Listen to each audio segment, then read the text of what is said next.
오늘은 죄악의 결과라는 제목으로 창세기 4장 8절부터 15절까지의 말씀을 화면을 따라서 제가 한 절 여러분들이 한 절 함께 교독하겠습니다. 8절부터 교독합니다. 가인이 그의 아우 아벨에게 말하고 그들이 들에 있을 때에 가인이 그의 아우 아벨을 쳐 죽이니라. 여호와께서 가인에게 이르시되 내 아우 아벨이 어디 있느냐? 그가 이르되 내가 알지 못하나이다. 내가 내 아우를 지키는 자이니까? 이르시되 내가 무엇을 하였느냐? 내 아우의 핏소리가 땅에서부터 내게 호소하느니라. 땅이 그 입을 벌려 내 손에서부터 내 아우의 피를 받았은즉 내가 땅에서 저주를 받으리니 내가 밭을 갈아도 땅이 다시는 그 효력을 내게 주지 아니할 것이요 너는 땅에서 피하며 유리하는 자가 되리라. 가인이 여호와께 아뢰되 내 죄벌이 지기가 너무 무거우니이다. 주께서 오늘 이 지면에서 나를 쫓아내시온즉 내가 주의 낯을 배웁지 못하리니 내가 땅에서 피하며 유리하는 자가 될지라. 무릇 나를 만나는 자마다 나를 죽이겠나이다. 함께 읽습니다. 여호와께서 그에게 이르시되 그렇지 아니하다. 가인을 죽이는 자는 벌을 7배나 받으리라 하시고 가인에게 표를 주사 그를 만나는 모든 사람에게서 죽임을 면하게 하시니라. 아멘. 지난번 창세기 설교에서 우리는 하나님이 아벨과 그 제물은 기쁘게 받으셨지만 이 가인의 그 제물은 기쁘게 받지 않으셨다라는 말씀의 내용을 함께 살펴보았습니다. 하나님을 향한 그 가인의 마음과 믿음이 온전하지 못하였기 때문에 하나님께서 그 가인의 제물은 받지 않으셨습니다. 하지만 그럼에도 불구하고요, 가인에게는 자신의 예배가 거절되었다라는 거절의 상처가 생겼습니다. 부모로부터의 거절, 친구로부터의 거절, 아내와 남편으로부터의 거절 등 누구든지요 거절을 당하면 쉽게 상처를 받도록 되어 있습니다. 상처를 받으면 분노하게 되고요, 분노하면 얼굴색도 변합니다. 하나님은 분노하며 얼굴색이 변한 가인에게 내가 분하여 하면 어찌미며 안색이 변하면 어찌미뇨 내가 선을 행하였다면 어찌 낯을 들지 못하겠느냐라고 물어보십니다. 우리 사람이 만일에 잘못을 했다면요, 내가 화를 내고 얼굴색이 변할 게 아니라 오히려 회개하고 겸손히 자신의 죄악을 돌아보아야죠. 그럼에도 불구하고요, 잘못을 범한 대부분의 사람들은 오히려 더 큰 소리를 내고 화를 내고 소리를 지르는 경우가 더 많죠. 왜 그러냐면 자신의 잘못이 드러나게 되는 것이 일단은 싫고 또 자신의 죄악을 감추기 위해서 더더욱 강하게 부정하려고 하는 것입니다. 가인은 자신의 죄악이 드러나게 되고 지적받는 것에 대해서 분노하고 얼굴색이 변했어요. 자신이 범죄한 죄악이 잘못했구나라는 것은 회개하지 못하고 오히려 그것이 지적당하고 드러나게 된 것에 분노하며 얼굴색이 변했습니다. 하나님은 가인에게 내 평생에 죄가 너를 지배할 것이고 죄가 너를 따라다니게 될 것이다 라고 말씀을 하십니다. 죄가 있다고 하더라도 겸손히 회개하는 사람들은 그 죄를 주님으로부터 용서받을 수가 있습니다. 하지만 가인은 자신의 잘못된 제사, 잘못된 마음, 잘못된 믿음에 하나님을 향한 그 태도를 회개하지 못하였습니다. 오히려 거절감의 상처가 분노로 변하였고 그 분노는 급기야 살인을 저지르고 말았습니다. 오늘 보면 8절 다시 함께 읽습니다. 가인이 그의 아우 아벨에게 말하고 그들이 들에 있을 때에 가인이 그의 아우 아벨을 쳐 죽이니라. 가인의 잘못된 제사를 하나님은 거절하셨고 가인은 그 거절감으로 인해 분노가 생겼습니다. 분노로 얼굴색도 변했습니다. 만일 가인이 죄를 회개하고 다시 주님께 온전한 믿음과 마음으로 제사를 드렸더라면 죄는 떠나가고 가인과 그 죄악이 상관없이 용서받게 되었을 텐데 유감스럽게도 가인은 그렇게 하지 못했습니다. 그리고는 가인이 아벨에게 오늘 본문을 보니까 아벨에게 말하였다라고 이렇게 표현을 하고 있는데요. 이 부분을 문맥상 우리들이 한번 해석을 해본다면 가인이 아벨에게 화풀이를 하며 짜증을 내며 하나님에 대한 원망과 그러한 내용들을 아벨에게 화풀이와 짜증과 함께 쏟아냈다라는 것으로 우리들이 해석을 할 수 있습니다. 왜냐하면 가인은 하나님으로부터 거절당한 그 이유를 아벨에게 뒤집어 씌우려고 하고 있었던 거예요. 자신은 거절당했는데 너는 받았어? 네가 없었다면 내가 받았을 건데 뭐 이렇게 되는 거죠. 자신의 잘못을 되돌아보이는 게 아니라 아벨로 인하여 나의 제사가 하나님께 상달되지 못했다라고 변명을 하며 책임을 전가하는 겁니다. 근데 여러분, 사람은요, 누구든지 실수를 하면 그 실수의 죄악을 혹은 잘못을 인정하기보다는 누군가에게 그것을 전가하고 변명하고자 하는 본능적인 죄성을 우리들은 누구나 다 갖고 있습니다.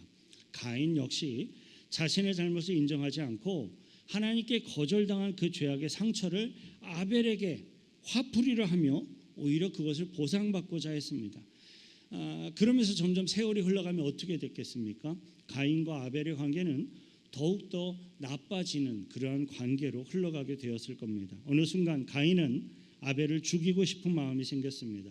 어느 날 아무도 없는 들판에 둘만 있게 되었을 때 가인은 실제로 아벨을 죽였습니다. 이것은 우연한 사건이나 우발적인 사건도 아닙니다. 계획된, 준비된 사건이었습니다. 살인이었습니다. 미움은 살인을 낳고 분노는 살인을 실천하게 합니다. 저는 오늘 이 아침에 저와 여러분들의 마음속에 혹여라도 있는 작은 미움과 분노까지라도 다 예수 그리스도의 이름으로 사라지시길 축원드립니다.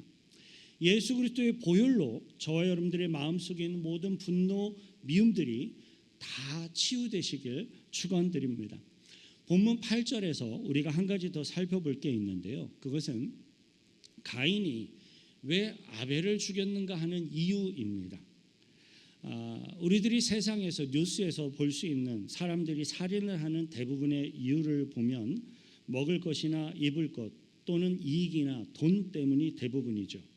영토를 빼앗기 위해서 전쟁을 하고 또는 윗자리에 좋은 자리를 차지하기 위해서 상대방을 헐뜯고 미워하고 파멸시키고 탈락시키고 떨어뜨립니다. 또 사랑이라는 거짓된 이유로 다른 사람을 독점하기 위한 탐욕으로 사람을 죽이는 일이 일어나기도 합니다. 그러나 오늘 본문 말씀에서 가인이 아벨을 죽인 것은 사랑이나 권력이나 먹을 것 때문이 아니었죠. 예배 때문이었습니다. 예배가 그렇게 중요한 겁니다. 우리들이 드리는 예배는 가인이 드렸던 그러한 예배가 될 수도 있고요, 아벨이 드렸던 그러한 예배가 될 수도 있습니다. 하나님이 받으시는 예배가 있고요, 하나님이 받지 않으시고 거절하시는 예배의 모습도 있습니다. 형태는 같을지라도 그 내용이 그리고 하나님이 받으시는 것이 완전히 다를 수 있습니다. 어떠한 사람이 매 주일마다 드려지는 예배가 그냥 해왔으니까 습관적으로 그리고 형식적으로 주일날 그저 교회를 왔다 갔다 하는 그러한 예배라면 그것은 하나님이 기쁘시게 드리는 받으시는 예배가 될 수 없습니다. 저와 여러분들의 마음과 뜻을 다해 신령과 진정으로 예수 그리스도의 보혈을 의지하여 하나님을 경배하고자 하는 그러한 예배를 드릴 때 하나님은 그 예배를 기쁘시게 받으실 것입니다. 거짓되고 습관적이고 형식적인 예배는 몇십 년을 드려도 하나님과 상관이 없습니다. 그러나 정말로 주님, 제가 죄인입니다, 주님의 은혜를 구합니다, 가난한 마음으로 갈급하게 드리는 예배는 하나님이 받으시고 복을 부어주십니다. 오늘날 교회가 정말로 성경적인 부흥을 일으킬 수 있는 유일한 길은 그리스도의 은혜 가운데 진짜 예배를 드리는 겁니다. 사랑하는 성도 여러분, 진짜 예배를 드리면 그 사람으로부터 귀신의 역사가 떠나가고 성령이 임하고 기적이 나타나고 하나님의 영광이 나타나게 됩니다. 저와 여러분들에게는 하나님의 영광 가운데 들어가는 거룩한 하나님과의 만남, 교제가 있기를 바랍니다. 아벨은요, 최초에 하나님을 위한 예배를 드리다가 죽임을 당하였던 최초의 순교자였습니다. 아벨은 예배 때문에 순교했습니다. 실제로 예배는 우리들이 순교할 만큼 중요합니다. 순교할 각오로 예배를 드리면 하나님은 그 예배를 받으시고 복을 부어 주십니다. 예수께서 십자가에 돌아가신 것도 예배의 절정이었죠. 온 인류의 죄를 대신 지시고 하나님 앞에서 예수님은 간곡히 기도하였습니다. 그것은 주님이 보실 때 온 인류의 죄를 대신 지시고 하나님을 경배하였던 최고의 예배였습니다. 거짓되고 우상적이며 물질적이고 세속적인 예배에는 언제나 사탄이 관여합니다. 사탄이 개입을 합니다. 그러나 참된 예배에는 언제나 성령님이 계시고 하나님이 그 영광을 받으십니다. 여기에 이유가 있어요. 똑같이 예배를 드리는데 어떤 사람의 마음은 행복하지가 못하고 끊임없이 사단의 시험에 들기도 하고, 똑같이 예배를 드리는데 어떤 사람의 마음은 주님이 주시는 평강과 기쁨으로 채워지기도 합니다. 왜 그렇습니까?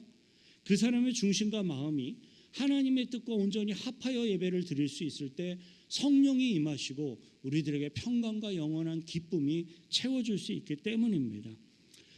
나의 마음 자세, 나의 믿음이 주님 앞에 어떠한 모습으로 나아가는가, 이것이 가장 중요합니다.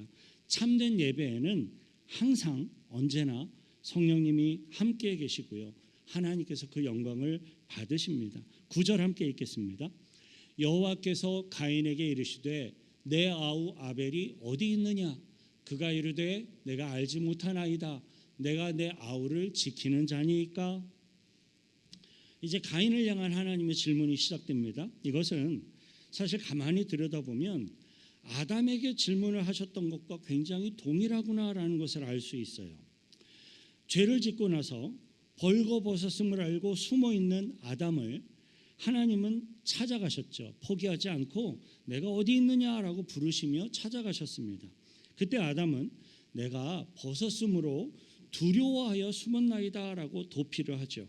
그럼에도 불구하고 하나님은 아담에게 누가 너의 벗었음을 내게 고하였느냐라고 질문을 계속하십니다. 마찬가지로 가인이 아벨을 살인하고 암매장한 이후에 그 자리에서 나올 때 하나님은 가인에게 아벨이 어디 있느냐라고 물으세요. 그때 가인은 내가 알지 못하니이다. 덧붙여서 내가 아우를 지키는 사람입니까? 라고 하나님 앞에 따집니다. 우리는 이 본문에서 세 가지의 사실들을 살펴볼 수가 있습니다. 첫째로 하나님은 범죄한 죄인도 찾으신다는 사실입니다. 죄를 지은 사람에게 하나님이 돌아서지 않으시고 기꺼이 찾아오셔서 물어보세요. 하나님께서는 아담과 가인이 죄를 지었는데도 그들을 찾아오신 이유가 있었는데 그 이유는 그들을 사랑하시기 때문입니다. 범죄한 아담과 가인을 구원하고 싶으신 분이 바로 우리 하나님이셨어요. 아담아 내가 어디 있느냐, 가인아 내 아우 아벨이 어디 있느냐라고 물으시는 이 하나님의 마음에는 아마도 찢어지는 아픔과도 같은 그러한 사랑이 있었을 겁니다. 이것은 마치 죄를 지은 자녀를 둔 부모의 마음을 생각해 볼 필요가 있어요.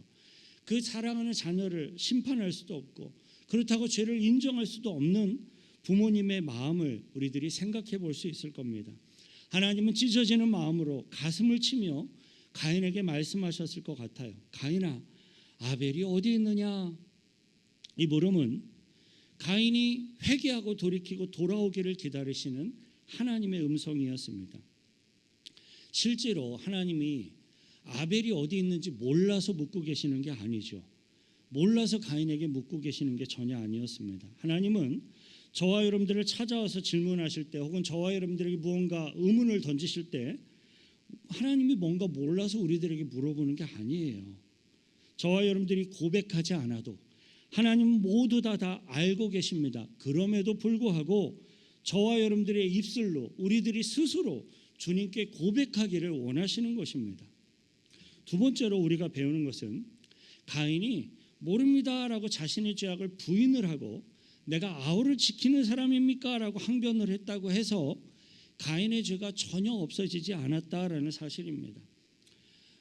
저와 여러분들이 우리들의 어떤 죄를 부인하고 감춘다고 해서 죄가 없어지지 않습니다. 우리 사람은 유일하게 그런 존재 같아요. 자신의 눈을 가리면 때로는 세상이 가리워진다라고 착각을 하는 것 같습니다. 그런 어리석음에 빠져버릴 때가 우리 사람은 참 많이 있습니다. 그러나 손바닥으로 아무리 하늘과 우주를 가린다고 한들 하늘은 가리워질 수 없습니다. 인간이 자신의 죄를 가리려고 하는 것은 이 작은 손바닥으로 우주를 가리려고 하는 것과도 같은 어리석은 행동에 불과합니다. 죄의 싹은 사망입니다. 용서받지 않은 죄는 털끝만한 그 죄악의 조그만 것도 없어지지 않습니다. 세상의 모든 만물은 다 썩어서 없어질지라도 죄는 썩지도 않고 시간이 갈수록 더욱더 생생하게 살아나서 하나님 앞에 그 죄의 증거를 합니다. 그러나 우리 주 예수 그리스도의 보혈에 그 죄를 회개하고 용서받으면 그 죄는 순식간에 모두 다 없어집니다. 없는 것처럼 인정됩니다. 아무리 큰 죄도 예수 그리스도의 보혈로 씻으면 용서받지만 아무리 작은 죄도 회개하지 않으면 수천 년이 흘러도 여전히 그 죄악 그대로 남아있고 그 죄는 결국 죄를 범한 그 사람을 고발할 것입니다. 하나님은 아담과 가인에게 했던 질문을 오늘날 우리들에게도 하고 계세요. 하나님 물어보십니다. 내 아내는 어디 있느냐? 내 남편은 어디 있느냐? 내 자녀는 어디 있느냐? 그리고 내가 돌보지 않고 있는 부모는 어디 있느냐? 내가 사랑하였던 친구와 동료들은 어디 있느냐? 그때 많은 사람들은요, 저 몰라요. 알아서 살고 있겠죠. 이게 요즘 사람들의 태도예요. 제가 그 사람을 지키는 사람입니까? 저 바빠요. 이게 요즘 사람들의 모습입니다. 이것이 바로 요즘의 시대를 살아가고 있는 저와 여러분들을 포함한 실제로 많은 사람들의 실제적인 모습입니다. 그러나 이 모든 그러한 대답 속에는요, 공통점이 있는데 그 사람에게 나 관심 없습니다라는 것을 보여주는 거죠. 하나님은 그 사람에게 관심이 있어요. 하나님은 나에게도 관심이 있어요. 그런데 범죄한 인간들은 서로가 서로에게 관심을 끊으려고 하는 겁니다. 관심을 갖지 않으려고 하는 겁니다. 다른 사람에게 관심을 갖지 않는 사람은 자기 자신에게도 사실은 관심이 없는 사람이에요. 다른 사람을 사랑할 줄 모르는 사람은 자기 자신도 사실은 온전히 사랑할 줄 모르는 사람입니다. 그러한 사람은 너무나 외롭고 고독하고 불행하게 살아가는 사람이에요. 저와 여러분들은 그처럼 외롭고 고독하고 불행하게 살아가는 사람들이 되지 않길 바랍니다. 가까이 있는 사람들의 영혼에 관심을 갖게 되시길 바랍니다. 우리 주변 사람들의 마음을 이해하고 배려하는 영적인 통찰력을 가질 수 있기를 축원드립니다. 그들을 위해서 때로는 눈물도 흘리고 사랑을 실천하고 격려하고 축복하고 복음을 증거하고 전도하는 그러한 마음들이 저와 여러분들에게 있기를 바랍니다. 그런데 가인은 유감스럽게도 모릅니다 라고 변명을 하고 말았습니다. 죄를 지었으면 변명하거나 부인하지 마시고요, 즉각적으로 회개하셔야 됩니다. 예수님께로 돌아오십시오. 예수님은 수고하고 무거운 짐진 자들아 다 내게로 오라, 내가 너희를 쉬게 하리라 라고 말씀하십니다. 만일 우리가 우리의 죄를 자백하면 저는 미쁘시고 의로우사 우리들의 모든 죄 가운데서 우리들을 깨끗하게 하여 주실 것이다 라고 분명하게 약속하십니다. 주님은 저와 여러분들의 죄를 용서하시기를 원하세요. 돌아오십시오. 그분께로 나아가십시오. 저와 여러분들의 죄는 눈과 같이 깨끗해질 것입니다. 세 번째로 이 본문에서 우리가 배울 수 있는 또 한 가지의 사실이 있는데요. 아벨이 흘린, 죽음에서 흘린 그 피는, 순교의 피는 죽었다고 해서 없어지지 않았다라는 겁니다. 10절을 함께 읽습니다. 이르시되 내가 무엇을 하였느냐? 내 아우의 핏소리가 땅에서부터 내게 호소하느니라. 아벨은 돌에 맞아 피를 흘리며 죽었고 땅에 매장을 당했습니다. 그러나 아벨의 육신이 죽었지만 아벨의 피는 땅으로 들어가서 땅에서부터 하나님께 계속 호소하고 있다라고 성경이 설명하고 있어요. 가인이 죄를 부인한다고 해서 없어지지 않는 것처럼 아벨의 피도, 억울하게 흘린 그 피도 땅에서 흘려져 없어진 것처럼 보이지만 그 아벨의 피는 여전히 하나님 앞에 억울함을 호소하고 있습니다. 의인은 죽지 않습니다. 의인은 죽어도 다시 삽니다. 그리고 죄인도 죽지 않습니다. 죄인이 죽어 육신은 땅에 돌아가겠지만 그의 영혼은, 죄인의 영혼은 영원토록 고통과 함께 영원히 그 죄의 대가를 치르게 될 것입니다. 하나님께서 창조하신 우리 인간의 본질은요, 본래 하나님의 형상과 모양대로 지음을 받은, 신은 아니지만 거의 신과 교제할 수 있는 신적인 아름다운 존재였습니다. 그러나 하나님을 알지 못하는 세상의 사람들은 말합니다. 죽으면 그만이지, 살아있는 동안에 내가 누릴 수 있는 게 다다라고 생각을 합니다. 동물은 죽으면 그만입니다. 동물은 죽은 순간부터 그저 살 덩어리가 됩니다. 그러나 사람은 죽음이 끝이 아닙니다. 심지어 스스로 자살을 할지라도 끝나지가 않습니다. 예수를 믿고 자신의 죄의 문제를 해결한 사람은 영원한 천국에서 하나님과 함께 거하게 될 겁니다. 그러나 예수를 믿지 않고 자신의 죄악의 문제를 해결하지 못한 사람은 그 죄악의 대가를 영원히 치르게 될 것입니다. 사람이 죄를 지으면 그 죄의 대가를 분명하게 받아야 해요.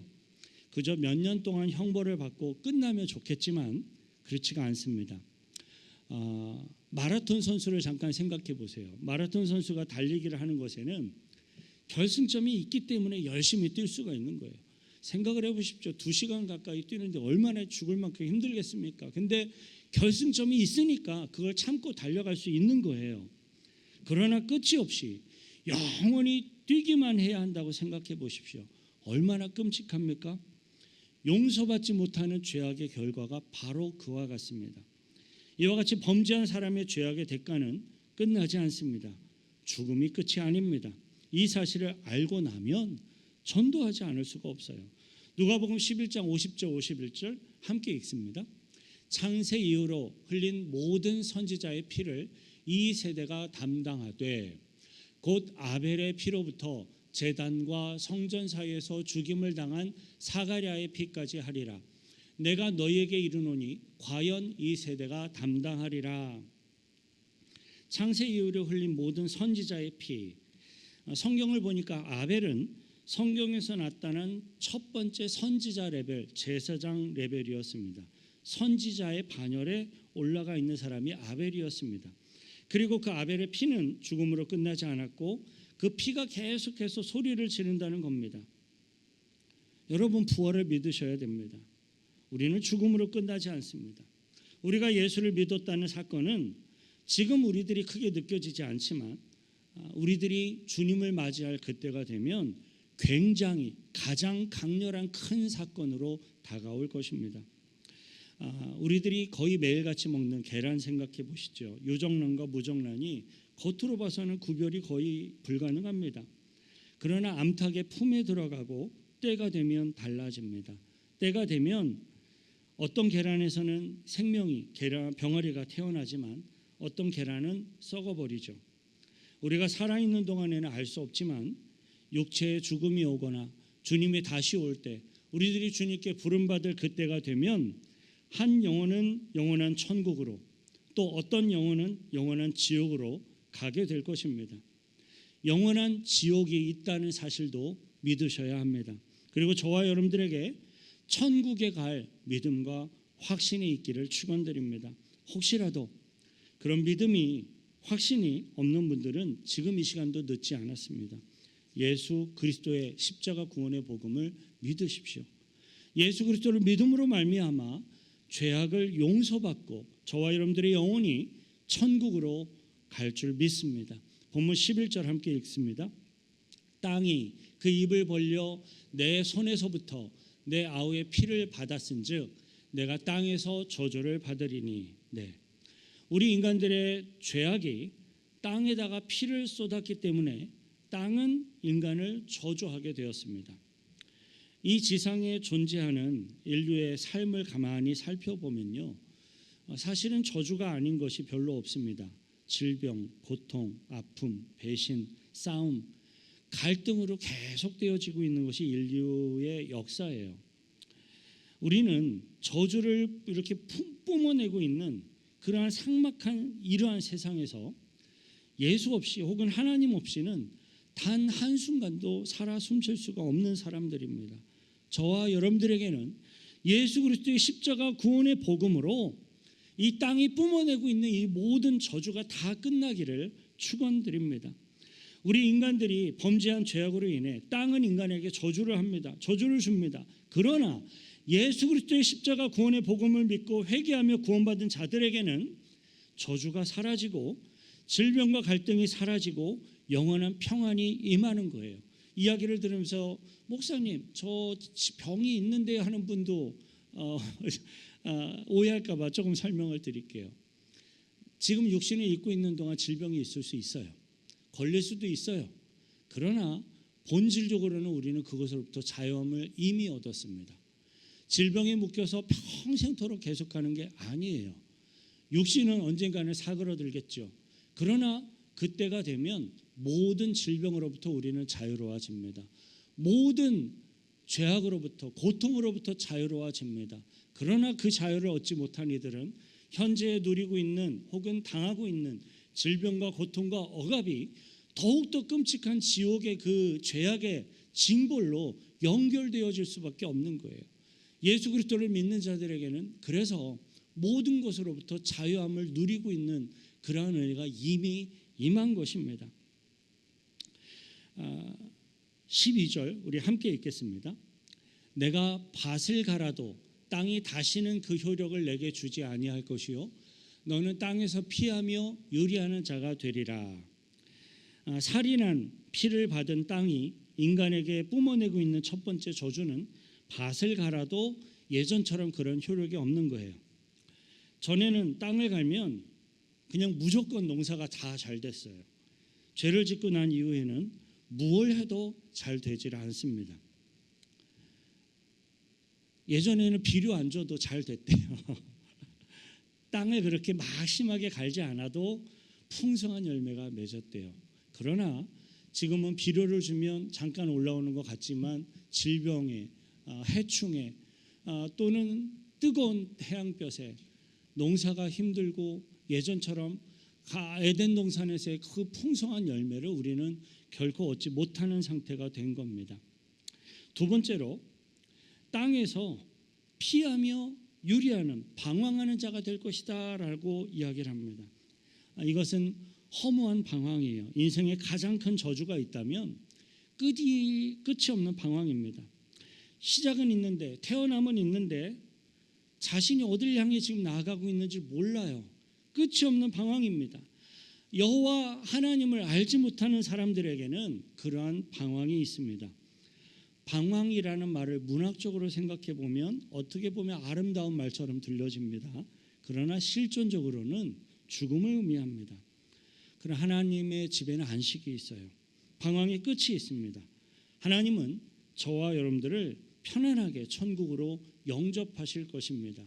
방황하도록 내버려 두지 않으실 것입니다. 너는 마음에 근심하지 말라.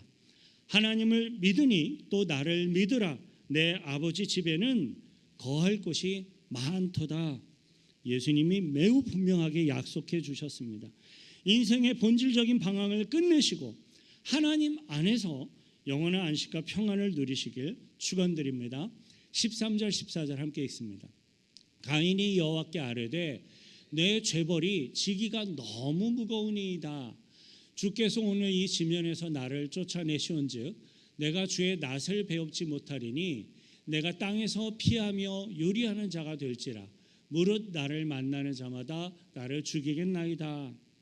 드디어 가인은 자신이 짊어지게 된 그 죄악의 대가 짐이 얼마나 외롭고 고독하고 힘든 것인지를 비로소 체감하게 됩니다.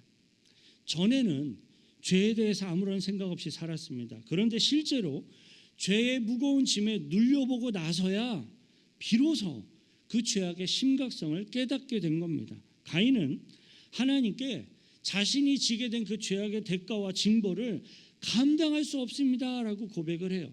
나는 할 수 없습니다. 나를 도와주십시오라고 말을 합니다. 죄의 짐과 고독과 아픔을 절실하게 깨달은 사람만이 이러한 말을 할 수 있는 거예요.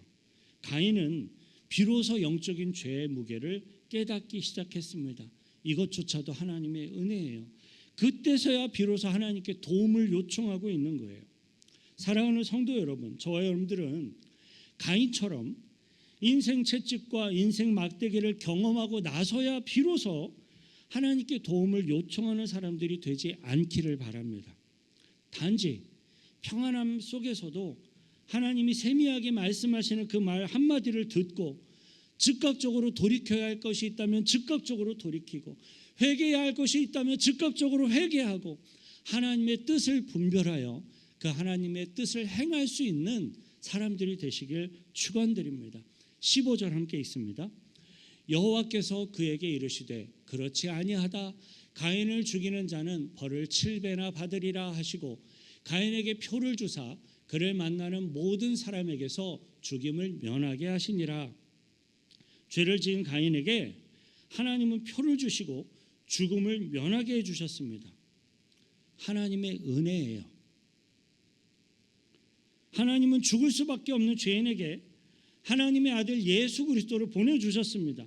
누구든지 예수 그리스도를 믿고 영접하는 자들에게는 하나님의 아들이 되는 자격, 권세, 표를 주셨습니다. 뿐만이 아닙니다. 하나님의 아들에게 주시는 유산도 주시겠다고 하십니다.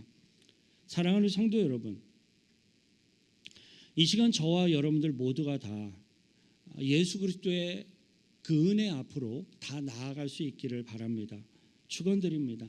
더 이상은 하나님 없이 인생의 방황으로 시간을 낭비하지 마시기 바랍니다. 하나님의 예수님의 그 영광스러운 은혜 안으로 들어가시길 바랍니다. 목적을 알지 못하는 인생의 방황에 종지부를 찍고 하나님 안에서 새로운 생명과 새로운 평안과 새로운 기쁨의 그 믿음의 삶을 살아가시길 축원드립니다. 이 시간 기도하실 때에요. 하나님, 가인이 죄의 무게를 깨달은 것처럼 나에게도 그러한 은혜를 부어 주옵소서. 내가 죄인이라는 사실이 실제로 느껴지게 하시고 나의 죄악이 깨달아지게 하시고 그 주님의 은혜 앞에 나아가 회개할 줄 알게 하시되 그 죄를 용서해 주시고 구원해 주시고 은혜를 베풀어 주시는 그 하나님의 구원의 역사가 나에게 임하였음을 깨닫게 하시고 믿을 수 있도록 믿음을 달라고 같이 함께 기도하겠습니다.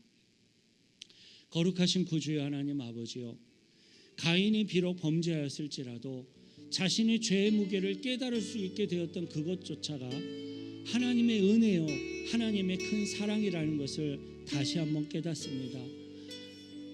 죄의 악인 줄도 알지 못하고 끊임없이 범죄하는 죄인이 아니라 죄를 짓는 순간 즉각적으로 성령의 인도하심을 따라 내가 범죄했구나, 내가 죄인이구나, 내가 주님 앞에 회개해야 될 죄를 가진 자이구나 깨달을 수 있는 영적인 분별력을 주시고 믿음을 주셔서 주님 앞에 나아가 회개하고 구원함을 얻고 영원한 천국의 생명을 소유하는 주의 백성으로 살아갈 수 있도록 나를 붙들어 주시고 인도하여 주옵소서.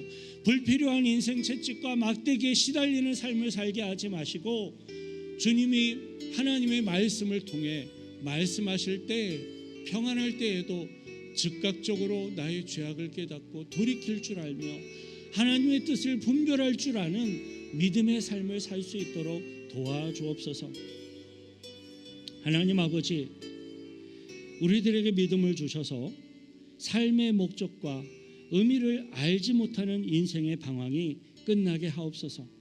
죄악의 결과가 우리들의 삶 속에 따라다니지 못하게 하옵소서. 불필요한 거절감과 불필요한 좌절감에 사로잡혀서 하지 말아야 할 분노를 행하지 말게 하옵소서.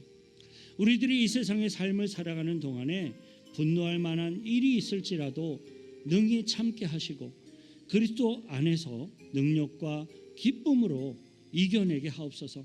우리들의 인생이 죄악의 결과로 채워지게 하지 마시고 오직 예수 그리스도의 은혜와 하나님의 영광이 성령의 인도하심을 따라 우리들의 심령과 삶 가운데 충만하게 하여 주옵소서. 우리를 구원하신 예수 그리스도의 이름으로 기도하옵나이다. 아멘. 우리들을 구원하시고 이끄시는 그 주님의 은혜 앞에 감사의 박수로 영광 돌려드리겠습니다. 아멘.